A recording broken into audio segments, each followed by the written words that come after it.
Good morning, I'm Taylor Wilson, and today is Wednesday, July 17th, 2024. This is The Excerpt. Today, the aftermath of a guilty verdict for Senator Bob Menendez, plus new details about the gun used in the assassination attempt on former President Donald Trump. And home equity is soaring. Senator Bob Menendez was found guilty on all counts, 16 charges, after a months-long trial where he and three co-defendants faced indictments on federal corruption and bribery. It was the second time in 6 years that Menendez faced bribery charges, but this time there was no acquittal. His co-defendants, businessmen Weil Hanna and Fred Davies, were also found guilty on all counts. All three are scheduled to be sentenced in October.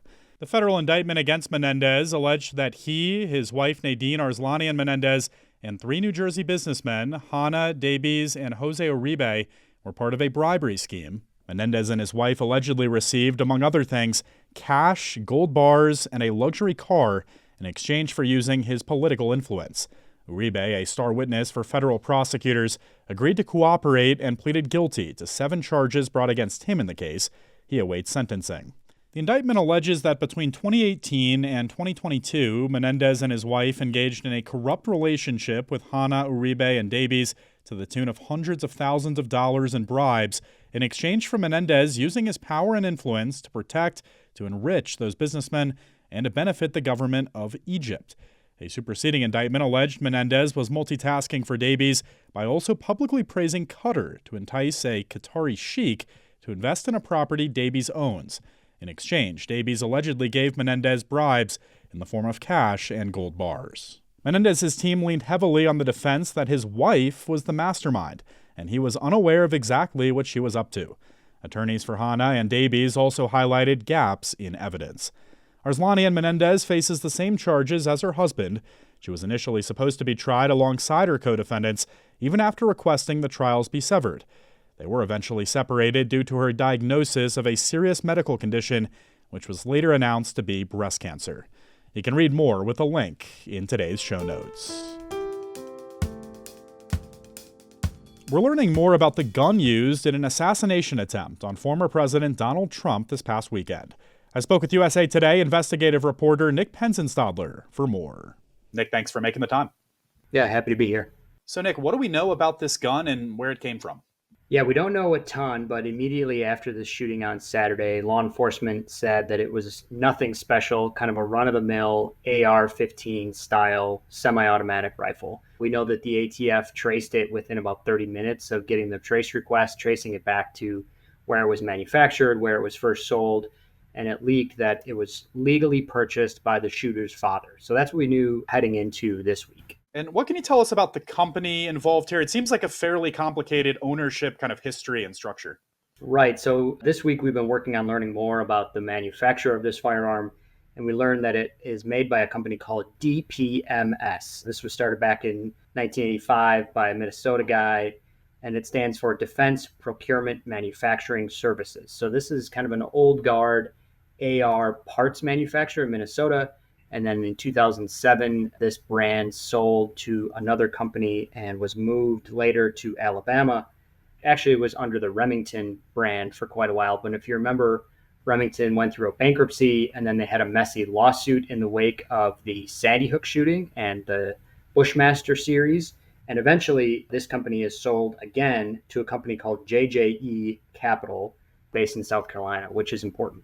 And what's this kind of odd connection that Donald Trump has to this company? Right. So this sale, after the Remington bankruptcy, happens in 2020.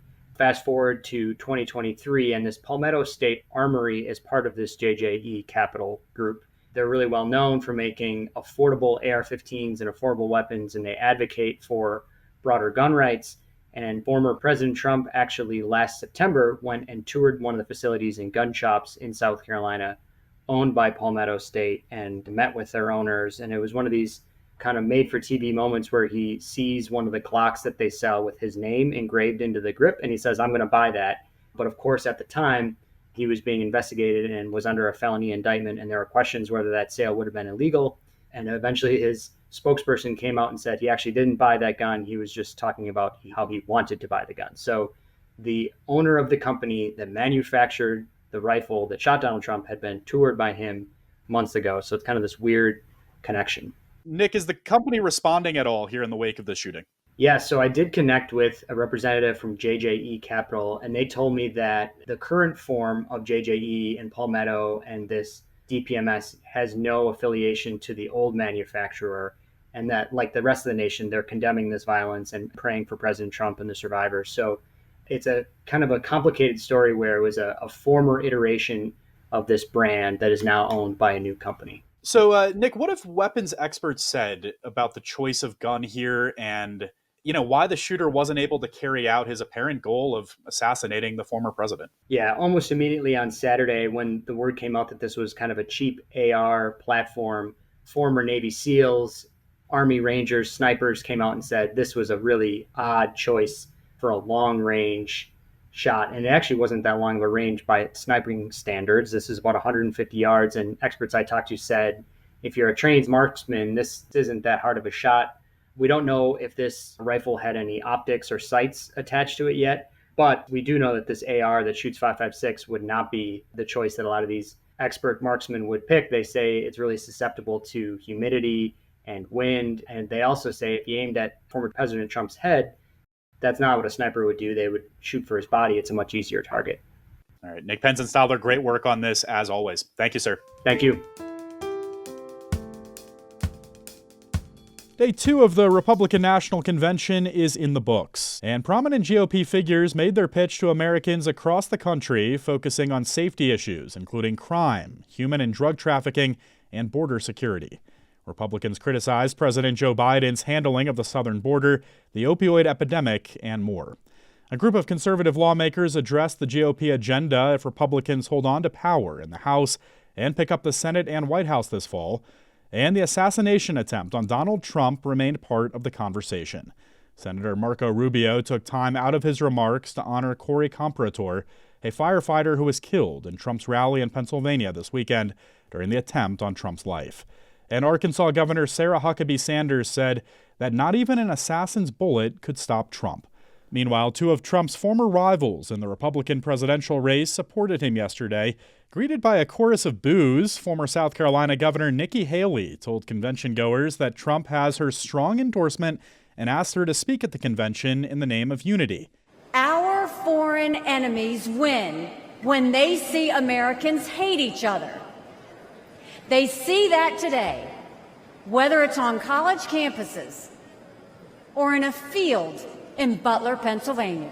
Florida Governor Ron DeSantis, in a fiery speech, told his fellow Republicans that America cannot afford 4 more years of what he called Joe Biden's weekend at Bernie's presidency. Laura Trump gave the final speech of the second day of the RNC.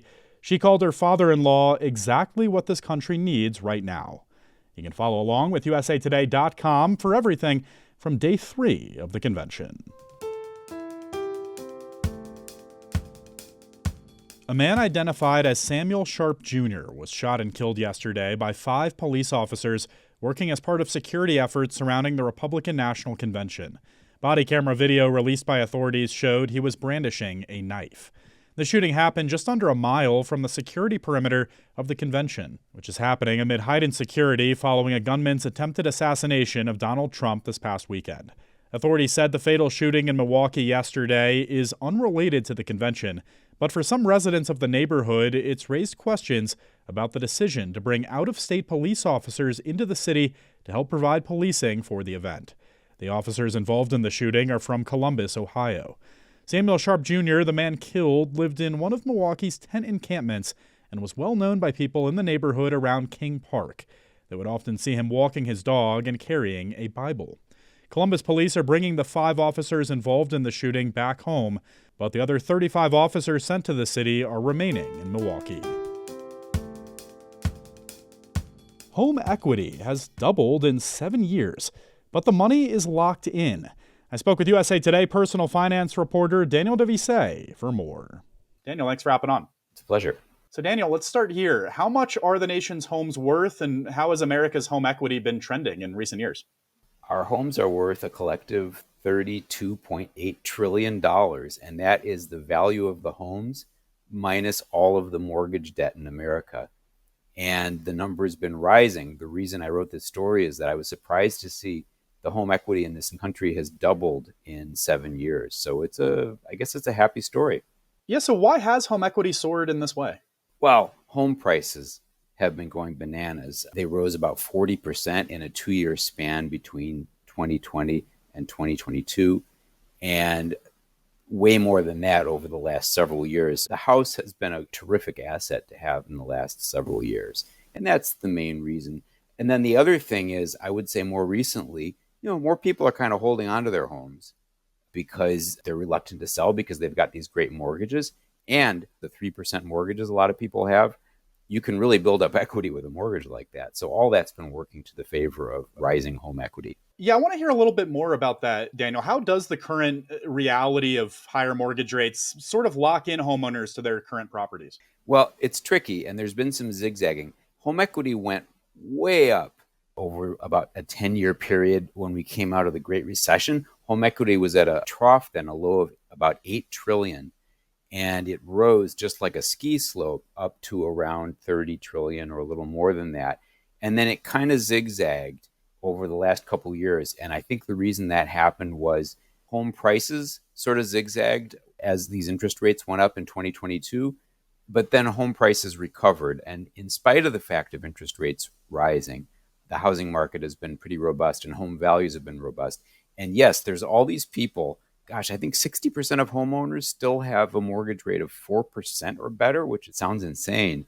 And most of them, they will sell over their strenuous objections. Basically, they won't sell unless they have to. And that kind of encourages equity, because if you don't sell your home and you're not going to refinance at 7% mortgage rates, you keep building equity year after year. Yeah, what are some of the ways that locked-in homeowners can still access their equity, even if they're not able or don't want to sell right now? Well, so avoid a cash out refi. The cash out refinance was really popular. Like, I saw all my neighbors doing it before mortgage rates went crazy, because you could refinance, get an amazing mortgage rate, and get cash in your hands. That's a really bad idea now because the rates are so high. So instead, I have some tips in the story. Consider a home equity loan.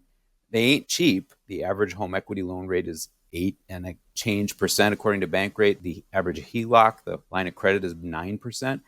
But consider that if you take out that kind of second mortgage, your principal mortgage remains untouched. And that's very important. So like the vast majority of your mortgage remains at this really enviable mortgage rate. You're just taking out a much smaller loan at a higher rate. So Daniel, what does all this mean for aspiring homeowners? I know you and I have talked about this, I guess, relative imbalance a lot on the show. Well, I was really struck by this statistic that one of my sources said, is that the typical homeowner, grab your chair, has 40 times as much wealth as a renter, $400,000 in wealth to the average homeowner versus $10,000 in wealth for the average renter. It's stark.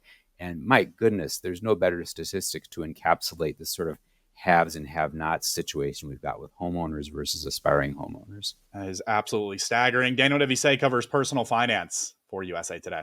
Thanks, Daniel. Thank you, sir. Climate change is making days longer. 2 new scientific studies suggest that global warming is changing the rotation of the Earth and is also increasing the length of day at an unprecedented rate. As the planet heats up, ice sheets in Greenland and Antarctica are melting, and this water from the polar regions is flowing into the world's oceans, and especially into the equatorial region. This is changing the Earth's shape and thus slowing its speed of rotation. You can read more with a link in today's show notes. The average CEO now brings in over 300 times the average worker's pay, according to the Economic Policy Institute. All of which begs the question, should this level of unbridled wealth even exist? Current chair in ethics of institutions at Utrecht University, Ingrid Robens, argues strongly that it shouldn't. She spoke with my co-host Dana Taylor to discuss how more people need to have this conversation about capping extreme wealth. You can find that conversation on this feed today, beginning at 4 p.m. Eastern Time. Thanks for listening to The Excerpt. You can get the podcast wherever you get your pods, and if you're on a smart speaker, just ask for The Excerpt. I'm Taylor Wilson, and I'll be back tomorrow with more of The Excerpt from USA Today.